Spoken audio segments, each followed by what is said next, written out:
বাংলাদেশের নতুন সরকারের পররাষ্ট্রমন্ত্রী ডক্টর খলিলুর রহমান এবং প্রধানমন্ত্রীর পররাষ্ট্র বিষয়ক উপদেষ্টা হুমায়ুন কবির প্রথম দিল্লি সফরে ভারতের জাতীয় নিরাপত্তা উপদেষ্টা অজিত ডোভাল, পররাষ্ট্রমন্ত্রী এস জয়শঙ্কর সহ একাধিক মন্ত্রীর সঙ্গে বৈঠক করবেন।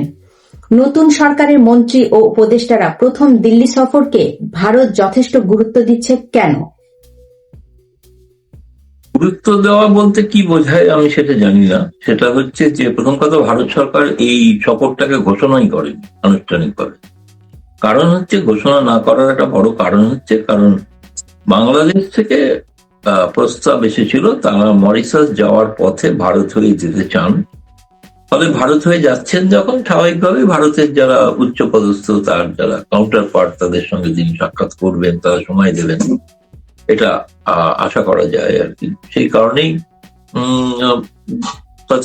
অবশ্যই যেহেতু তারেক রহমান সরকার ক্ষমতায় আসার পর এই প্রথম কোন মন্ত্রী, উচ্চ পর্যায়ের মন্ত্রী আগ্রহ প্রকাশ করলেন ভারতে আসার জন্য, সেন ভারত এটাকে ইতিবাচক ভাবেই দেখছে এবং তাদের প্রতি সম্মান দেখানোর, যেটা তুমি বলতে পারো, সম্মান নিশ্চয়ই তাকে দেখানো হবে। কিন্তু বাংলাদেশের পক্ষ থেকে আমি যেটা দেখলাম, তার যে ভারতের যে সফর দুদিনের বলতে গেলে অ্যাকচুয়ালি 2টি রাত। কারণ আজকে তিনি পৌঁছাবেন সন্ধ্যাবেলা এবং রাতে সম্ভবত অজিত ডোভালের সঙ্গে বৈঠক হতে পারে।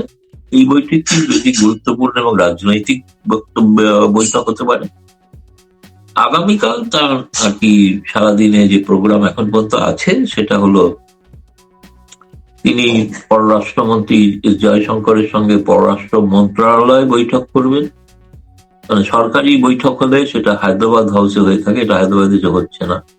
এবং তিনি বাণিজ্য মন্ত্রী পীযূষ গোয়েলের কাছে যাবেন এবং একই রকম ভাবে তিনি পেট্রোলিয়াম মন্ত্রী হরদীপ সিং পুরীর সঙ্গে সাক্ষাতের চেষ্টা চলছে আমি শুনেছি। যদি হরদীপ পুরী অন্য কোনো কাজে ব্যস্ত না থাকেন, নিশ্চয়ই তার সাক্ষাৎ হতে পারে। সেটা আমি গতকাল রাত পর্যন্ত জানি, সেই সাক্ষাৎকারটা এখনো নিশ্চিত হয়নি, হয়তো হয়ে যাবে আজকে, আশা করছি। কিন্তু যেটা গুরুত্ব নিশ্চয়ই এই বিষয়টার মধ্যে আওয়ামী লীগ বা ইত্যাদি প্রসঙ্গ আসতে পারে। বাংলাদেশের পক্ষ থেকে এই সফরটাকে অত্যন্ত গোপনীয়তার মোড়কে প্রায় বলা যায় আটকে রাখা হয়েছে। প্রায় কোনো জায়গাতেই এদের সঙ্গে সাংবাদিকদের কথা বলার কোনো সুযোগ নাই এবং তারা চাইছিল না কথা বলতে, যেটা শুনেছি। তারা আগামীকাল সকালে হাই কমিশনার রিয়াজ আব্দুল্লাহর বাড়িতে তার পছন্দের কিছু সিনিয়র সাংবাদিকদের তিনি আমন্ত্রণ করেছেন এবং এটাও জানা গেছে সেটাও অফ দ্য রেকর্ড, মানে সেখান থেকে কোনো কথাবার্তা যা আলোচনা হতে পারে সেটা বাইরে প্রকাশও করা হবে না, এরকম আর। তাই একটা গোপনীয়তা যে রাখা হচ্ছে, এটা থেকেই মনে হয় যে এই সফরের খুব জাঁকজমক কিংবা যাকে বলা যায় চমক বা কোনো বড় ঘোষণা এরকম কিছু আশা করছি না, আমরা অন্তত করছি না। কারণ এটাকে একটা ট্রানজিট ভিজিট, এবং যে কারণে বৈঠকটাকে তুমি যদি কূটনৈতিক পুরো ভাষায় বলো তাহলে এটা হবে একটা সৌজন্যমূলক বৈঠক, এটা অফিসিয়াল দ্বিপাক্ষিক বৈঠক নয়। তবে এই প্রথম যেহেতু বৈঠক হচ্ছে তারেক রহমান সরকার আসার পর, আমার যেটা সামগ্রিকভাবে যা কথা বলে যেটা বুঝেছি সেটা হচ্ছে যে এরা একে অপরকে বোঝা, জানা এবং ভবিষ্যতে কিভাবে দুই দেশের সম্পর্ক মোড় নিতে পারে সেই বিষয়ে একটা রোড ম্যাপ নিয়ে হয়তো আলোচনা হতে পারে সর্বস্তরে। আর এই মুহূর্তে বাংলাদেশের প্রয়োজন যেগুলো রয়েছে, আশু প্রয়োজন, সেটা হচ্ছে বাণিজ্য সংক্রান্ত যে বাধাগুলো রয়েছে সেগুলোকে প্রত্যাহার করা এবং একই সঙ্গে ডিজেলের যে ক্রাইসিস, ভারতেও ডিজেলের চাহিদা প্রচুর। এখন এই মুহূর্তে কতটা ভারত দিতে পারবে এই নিঃসন্দেহে, যেটা 7,000 টন যাচ্ছে, 1,000 টন হয়তো বড় জোর বাড়তি হতে পারে, কিন্তু বাংলাদেশের যে দাবি যে 50,000 টন দেওয়া, সেটা হয়তো দেওয়া এখন হবে কিনা আমার সন্দেহ হয়। হ্যাঁ, বলো পরের প্রশ্ন। নির্বাচনের আগে রাজনৈতিক দল নিষিদ্ধের বিরোধিতা করেছিলেন বিএনপি চেয়ারপারসন তারেক রহমান। ভারতও রাজনৈতিক দল নিষিদ্ধ করাকে সমর্থন করেনি, কিন্তু সরকার গঠনের 1 মাসের মাথায় সেই বিএনপি এবার আওয়ামী লীগ নিষিদ্ধ করতে যাচ্ছে। এ ব্যাপারে ভারত কি খলিলুর রহমানকে কোনো বার্তা দিতে পারে যাতে আওয়ামী লীগ রাজনীতি করার সুযোগ পায়?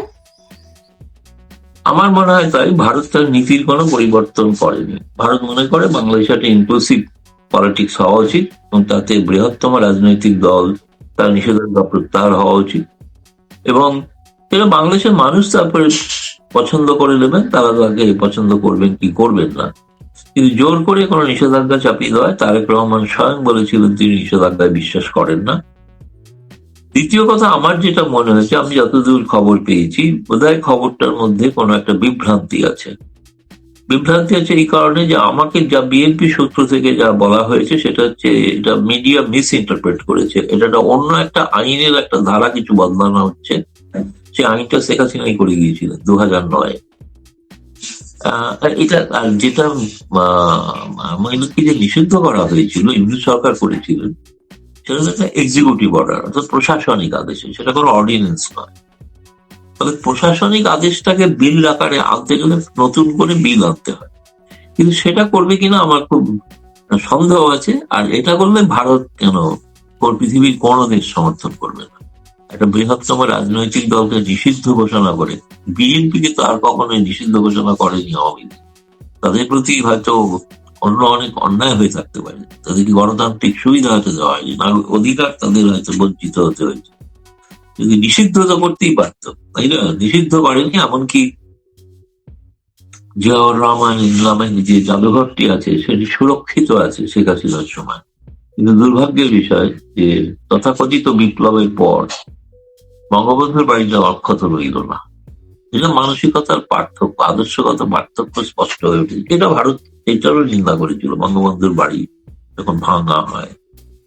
তাহলে আমার বুঝতে পারছি যে ভারতে এত আওয়ামী লীগের নেতারা আশ্রিত আছে, তারা আছেন, তাদেরকে ফেলে দেওয়া হচ্ছে, ছুঁড়ে ফেলে দেওয়া হচ্ছে, এরকম একটা ধারণা কেউ কেউ দেওয়ার চেষ্টা করছে।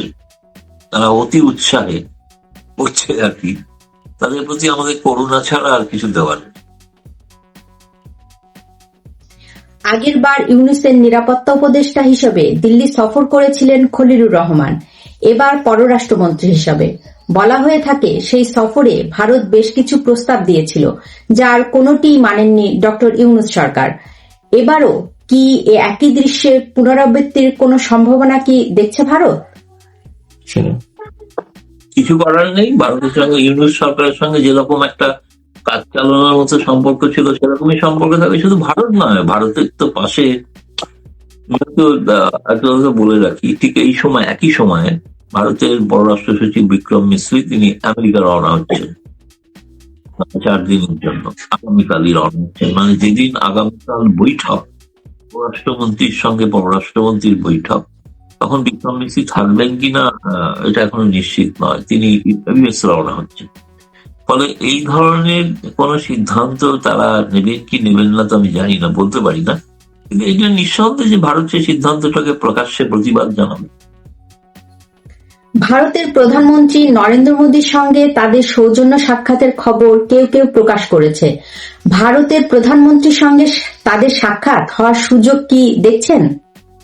না, ভারতের প্রধানমন্ত্রীর সঙ্গে সাক্ষাতের কোনো সম্ভাবনা নেই। কারণ এটা উনি একটা মাঝপথে ব্রেকের ভিজিটে এমন কোনো উন্নততর কোনো সম্পর্ক এক্ষুনি কাল আগামী কয়েক মাসের মধ্যে ঘটে যাবে এমন কোনো ইঙ্গিত নেই। ফলে প্রধানমন্ত্রীর সঙ্গে সাক্ষাৎটা তো হলে ধরে নিতে হবে যে কোনো একটা সম্পর্কে কোনো ব্রেক থ্রু হতে চলেছে। সেই ব্রেক থ্রু বলতে দুই প্রধানমন্ত্রী যেমন এই সফরেতে খুব একটা যে যেমন অনেকে হয়তো প্রকাশ করেছে, লেখা হয়েছে, স্বাভাবিকভাবে ভারতেও প্রকাশিত হয়েছে, গঙ্গা চুক্তি নিয়ে আলোচনা হতে পারে। গঙ্গা চুক্তি নিয়ে এই মুহূর্তে কোনো আলোচনা, তার কারণ হচ্ছে যে পশ্চিমবঙ্গে নির্বাচন আছে, পশ্চিমবঙ্গের নির্বাচিত সরকারের মত ছাড়া কোনো কিছু নদী সংক্রান্ত কোনো সিদ্ধান্ত হবে না। ফলে আপাতত নির্বাচন পর্যন্ত বিষয়ে কোনো আলোচনা করেও কোনো লাভ নেই। চুক্তির নবায়ন হয়তো প্রয়োজন আছে, কিন্তু সেটা তো এবছরের শেষ পর্যন্ত সময় আছে। কোনো কারণে গঙ্গা চুক্তি নবায়ন করতে গেলে তার যে তথ্য যেগুলো প্রয়োজন, তথ্য ইউনূস সরকারের আমলে শুরু হলেও সেটা কিন্তু বন্ধ হয়ে গিয়েছে, আর শুরু হয়নি নতুন ভাবে। সেই পানি প্রবাহের যে তথ্যটা, হাইড্রোলজিক্যাল ডাটা, সেগুলো এখনো সম্পূর্ণ যুক্ত হয়, শুরু এখনো হয়নি। তাহলে সেগুলো শেষ হলে তারপরে চুক্তির প্রশ্ন। ফলে চুক্তি মানে চুক্তি পুনর্নবীন, আর যদি কোনো কারণে সেটা শেষ না হয় তাহলে পুরনো যে চুক্তিটা আছে, শেখ হাসিনা যে চুক্তিটা করে গিয়েছিল সেই চুক্তিটাই বহাল থাকে। সেই অনুসারেই 30,000 কিউসেক পানি যেরকম যাওয়ার কথা 35,000 সেরকমই যাবে। তো আমার কাছে বক্তব্য হচ্ছে এই ভিজিটটা কিছুটা হলেও আমার মনে হয় যে যেটার একটা গুরুত্বপূর্ণ বিষয় আছে, যে কারণে পররাষ্ট্রমন্ত্রীর আগ্রহ ছিল ভারতে আসার, সেটা হচ্ছে উনি জাতিসংঘে সভাপতির পদে প্রতিদ্বন্দ্বিতা করছেন এবার, এবং সেই কারণেই উনি ভারতের সহযোগিতা চান। তার প্রতিদ্বন্দ্বী হচ্ছে সাইপ্রাস, যে ন্যাটো সমর্থক একটি দেশ।